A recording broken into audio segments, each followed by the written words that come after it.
महत्त्वाची सूचना. तुम्हाला वाचनाची प्रॅक्टिस करून देण्यासाठी हा व्हिडिओ बनविला आहे.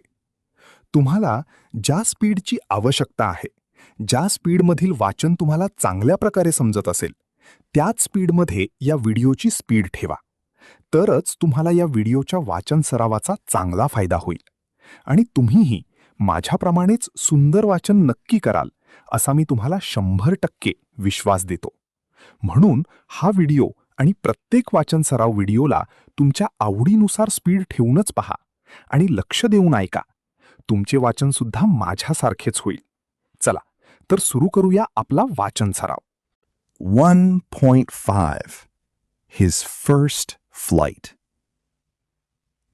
The young seagull was alone on his ledge.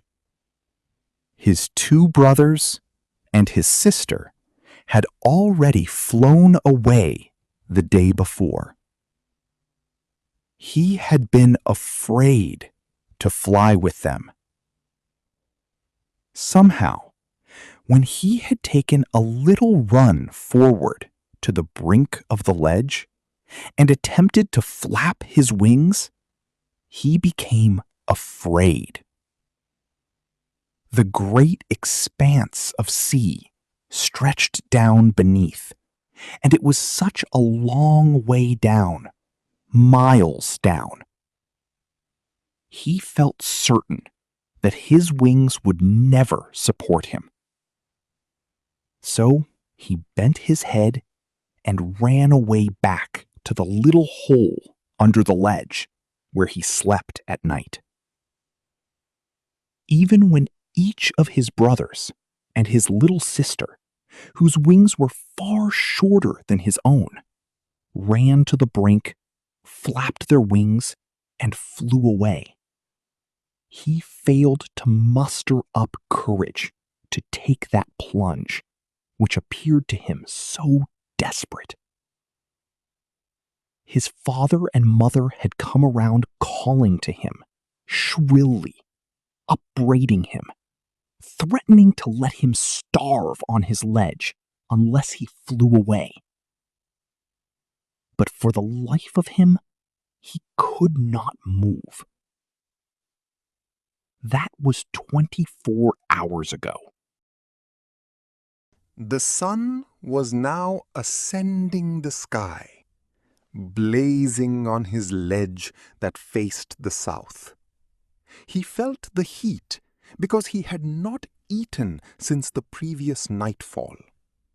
He stepped slowly out to the brink of the ledge, and standing on one leg, with the other leg hidden under his wing, he closed one eye, then the other, and pretended to be falling asleep. Still they took no notice of him.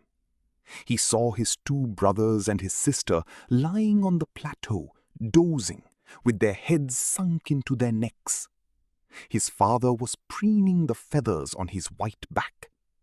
Only his mother was looking at him. She was standing on a little high hump on the plateau, her white breast thrust forward. Now and again she tore at a piece of fish that lay at her feet, and then scraped each side of her beak on the rock. The sight of the food maddened him. How he loved to tear food that way, scraping his beak now and again to wet it. "Ga, ga, ga," he cried, begging her to bring him some food. "Gao ko ah," she screamed back derisively. But he kept calling plaintively, and after a minute or so, he uttered a joyful scream. His mother had picked up a piece of the fish and was flying across to him with it. He leaned out eagerly, tapping the rock with his feet, trying to get nearer to her as she flew across. But when she was just opposite to him, she halted, her wings motionless, the piece of fish in her beak almost within reach of his beak. He waited a moment in surprise, wondering why she did not come nearer, and then, maddened by hunger, he dived at the fish. With a loud scream, he fell outwards and downwards into space. Then a monstrous terror seized him, and his heart stood still. He could hear nothing. But it only lasted a minute. The next moment, he felt his wings spread outwards. The wind rushed against his breast feathers, then under his stomach and against his wings. He could feel the tips of his wings cutting through the air. He was not falling headlong now. He was soaring gradually downwards and outwards. He was no longer afraid. He just felt a bit dizzy. Then he flapped his wings once and he soared upwards. Ga, ga, ga! Ga, ga, ga! Gao ko ah! His mother swooped past him, her wings making a loud noise. He answered her with another scream. Then his father flew over him, screaming.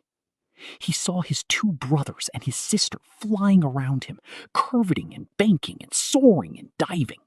Then he completely forgot that he had not always been able to fly, and commended himself to dive and soar and curve, shrieking shrilly. He was near the sea now, flying straight over it, facing straight out over the ocean. He saw a vast green sea beneath him, with little ridges moving over it, and he turned his beak sideways and cawed amusedly. His parents and his brothers and sister had landed on this green flooring ahead of him. They were beckoning to him, calling shrilly. He dropped his legs to stand on the green sea. His legs sank into it. He screamed with fright and attempted to rise again, flapping his wings. But he was tired and weak with hunger, and he could not rise, exhausted by the strange exercise. His feet sank into the green sea, and then his belly touched it, and he sank no further. He was floating on it, and around him his family was screaming, praising him, and their beaks were offering him scraps of dogfish. He had made his first flight.